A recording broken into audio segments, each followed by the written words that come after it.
1947 میں پاکستان بننے کے بعد 150 کے قریب بڑے مدارس تھے جو اس وقت کاؤنٹ کیے جاتے تھے، اور 2011 میں ان مدارس کے اندر جو طلباء کی ایک تعداد تھی یہ تقریباً 10,000 کے قریب جو ہے وہ یہ تعداد ہو جاتی ہے۔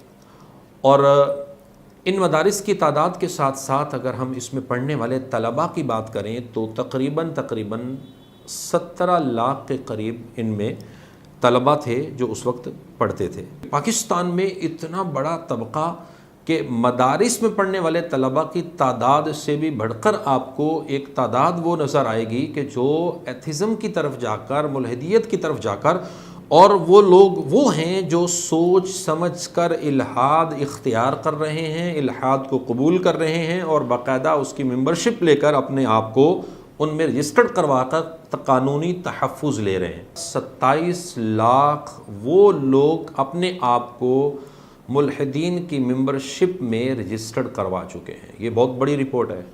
پرائیویٹ اسکول کے اندر، مدرسوں کے اندر کفر اور الحاد کے سسٹم کو سمجھنے کے لیے، یا یہ جو الحاد کیسے پھیل رہا ہے اس کی روک تھام کے لیے کوئی ایک کورس مرتب کیا گیا ہو۔ رسول اللہ صلی اللہ علیہ وسلم نے صحابہ سے فرمایا تھا اپنا مال و دولت پیش کرو جنگ کے لیے۔ میری گزارش ہے کہ ایتھزم جو تیزی سے پھیل رہا ہے، الحاد تیزی سے پھیل رہا ہے، اس کی روک تھام کے لیے جو 25 لاکھ طلباء ہیں مدارس کے، ان میں سے افراد تیار کیجیے۔